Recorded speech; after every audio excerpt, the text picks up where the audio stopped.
Hello and welcome to this edition of NHK Newsline. I'm Raja Pradhan with the news from Tokyo. U.S. President Joe Biden and Chinese President Xi Jinping have held talks over the phone.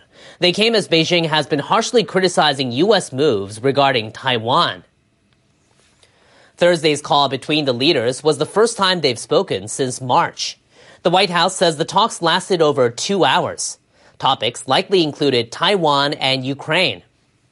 Biden had been expected to reaffirm the U.S. commitment to the One China policy. His administration continues to oppose any attempts to resolve cross-strait issues or tensions unilaterally, and certainly not by force. The U.S. does not maintain official diplomatic relations with Taiwan under its policy, but it does provide Taiwan with the means to defend itself. In May, Biden was asked at a news conference whether the U.S. would get involved militarily to defend Taiwan. He answered yes. And this month, there have been reports U.S. House Speaker Nancy Pelosi is considering visiting Taiwan. Both Biden's answer and the possible trip have sparked backlash from Beijing. Observers say the U.S. wants to prevent tensions with China from escalating further. Now, in Taipei, Taiwan's President Tsai Ing-wen has said protecting Taiwan goes far beyond safeguarding its sovereignty. Tsai made the comment on Thursday at a meeting with Japanese lawmakers that make up a cross-party national security group. We will continue to deepen cooperation with Japan and other democratic partners in order to protect peace and stability in the Pacific region. Tsai did not mention China, but she said for regional strategic security, Taiwan sits on a critical line of defense of the first island chain. The term is a concept promoted by China. The line extends from Okinawa in southern Japan to Taiwan and the Philippines. Japan's former defense minister, Ishiba Shigeru, stressed the importance of reaching a consensus beforehand on the kinds of situations to anticipate. He said otherwise, there will be no deterrence. We have to be prepared to prevent an emergency situation in the region. Taiwan's vice president also met with the Japanese lawmakers and used stronger terms than Tsai about potential threats. If Japan and Taiwan do not cooperate and Taiwan is taken over by China, Japan will be next. Lai called for stronger cooperation with Japan in defending Taiwan against threats posed by China. Shifting now to the U.S. economy, which has had a second consecutive quarter of negative growth. The Commerce Department says GDP for April to June shrank by an annualized rate of 0.9%. A contraction for a second quarter in a row is fanning fears of a recession. The last time the United States had 2 straight quarters of negative growth was in 2020, when the global economy was slammed by the coronavirus pandemic. Inflation in the U.S. has grown since Russia invaded Ukraine.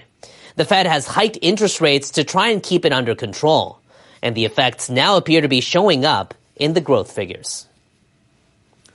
Next, the magnitude 7 earthquake that rocked the Philippines' northern island of Luzon on Wednesday has claimed the lives of 5 people. Over 130 are injured. Footage posted on Facebook shows a historic bell tower in the city of Vigan crumbling during the tremor. Authorities say houses and other buildings collapsed. Many people were trapped under the rubble.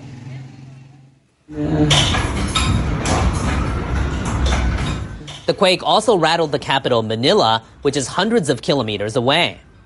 People were told to evacuate from tall buildings in the city center on concerns of aftershocks. Earthquakes are common in the Philippines, which lies on the Pacific Ring of Fire. Now, earlier, NHK World Sakai Noriyuki reported on the situation from Manila. He visited northern Luzon on Wednesday, close to the epicenter. Around 900 aftershocks have already occurred. The rainy season has also prompted many people to rush to evacuation centers for fears of their homes' collapse. Yesterday, I went to the city of Baguio, a well-known tourist destination, and parts of some roads had collapsed. But fortunately, most of the city was spared serious damage. Residents told me they were still very scared.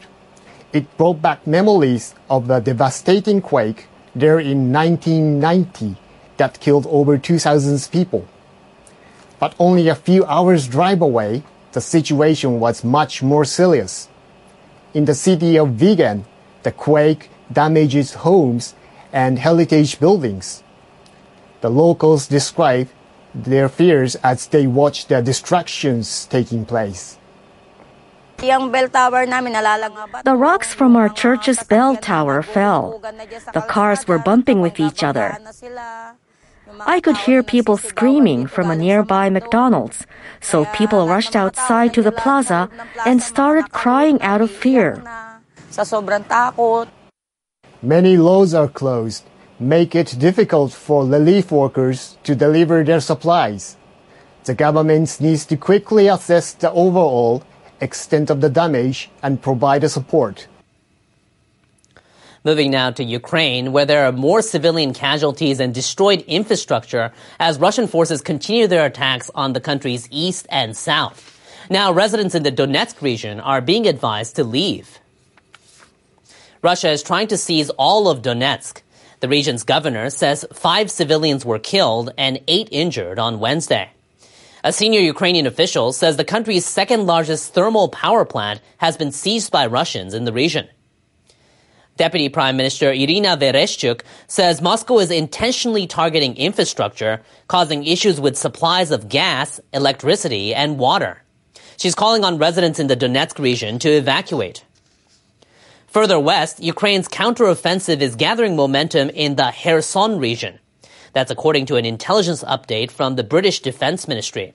It says Ukraine has used its new long-range artillery to damage at least 3 bridges of the Dnipro River. Russia relies on these crossings to supply the areas under its control. U.S. Secretary of State Antony Blinken says he plans to speak by phone with Russian Foreign Minister Sergei Lavrov in the coming days.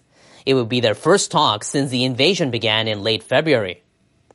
Blinken plans to discuss, among other things, the Russian blockade of Ukraine's grain exports through the Black Sea.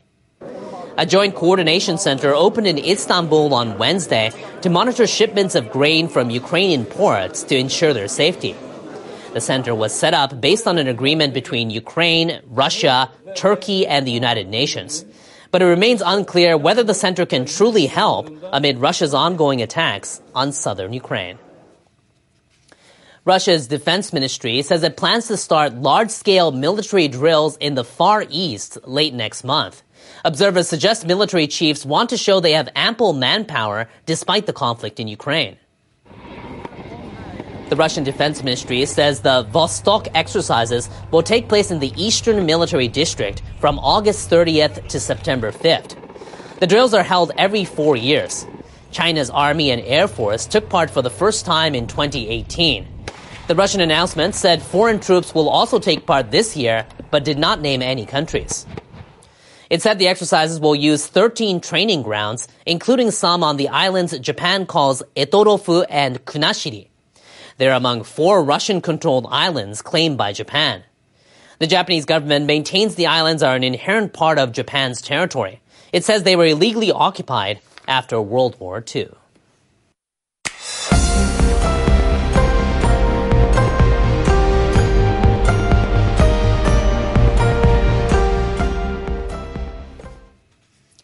Japan has become the world's new coronavirus hotspot. Case counts are skyrocketing this month, and the country is reporting record-breaking numbers in back-to-back days. Authorities confirmed more than 230,000 new cases on Thursday, along with 114 deaths. The number of deaths has been trending up over the weeks, but it's still well below the highs in the previous wave. 18 prefectures are reporting record infection numbers. They include Fukuoka, Hyogo, and Tokyo. The capital had a single-day record of more than 40,000 new cases, which is an increase of about 8,500 compared to Thursday last week. Japan Post says more than 150 post offices across the nation were closed on Wednesday. It's due to workers being either infected or designated as close contacts. Some people only learned this post office in central Tokyo was closed when they got there. It's inconvenient, but it can't be helped under such circumstances. This 96-year-old is only allowed to meet with her daughters online. After resuming face-to-face visits earlier this month for the first time in 2 years, her nursing home banned it again. It would be much better if I could see them face to face. The World Health Organization says Japan leads the planet with the highest number of new cases in the 7 days through Sunday. Tokyo prosecutors have raided the headquarters of a major business wear retailer in connection with a possible bribery case involving the sponsorship of the Tokyo Olympic and Paralympic Games. Prosecutors on Thursday searched Aoki Holdings' main office in Yokohama and an office of a subsidiary firm in Tokyo. They suspect Aoki Holdings may have given former Games board member Takahashi Haruyuki large sums of money as a bribe. Takahashi is denying any wrongdoing. A company he headed allegedly received at least $330,000 in consulting fees from Aoki since September 2017.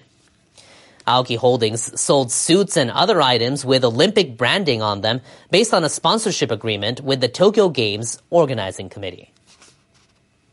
Next in weather, residents of the Pacific Northwest are dealing with an excessive heat wave. Our meteorologist John Thano has the forecast for there and elsewhere in our World Weather Report. Hello, it has been quite a hot time period for those located in the western areas of the United States as we've had this real dome of heat that's impacted the Pacific Northwest, even into northern portions of California. I want to show you some video coming out of Portland, where temperatures were way above average in terms of how hot it was going to be. And that was not just for the city, but also for the Pacific Northwest this week. Authorities in the region had to declare a state of emergency due to the heat. And both Seattle and Portland are among some of the larger U.S. cities with the highest number of residents that do not have air conditioners. Cooling centers and misting stations had to be open in parks and public buildings so that people could still find ways to cool off. And we're looking at the heat to still stay in place coming up as we go through Thursday into Friday, as we still have that real warm surge in place. Meanwhile, we have a cold front that's pushing through the Mid-South, and that's also bringing strong thunderstorms into the north and east, and some serious flooding problems impacting places like Missouri and into Kentucky. We'll talk about that rain in just a second. The heat continues for the west as we go through Thursday and into Friday, so keep that in mind. And we are looking at rain to continue for those of you located from the Central Plains, extending across the Mid-South into the East Coast. And again, the Northeast looking some strong thunderstorms possible as we go through Thursday into Friday. But like Oklahoma City, you're really getting some cooler weather here, finally into the lower 30s coming up on Friday. Meanwhile, over the Western Pacific, keeping an eye out on a tropical system that's south of Japan, but expected to develop and move to the north and west. The western areas of Japan likely to see some real heavy rainfall and strong winds as the system moves through Friday into Saturday. And across Japan, looking at some thunderstorms to be during the overnight period for the eastern areas. But then we head toward the weekend. Things are going to start drying up as we head through the day on Friday. Hope you have a good day wherever you are.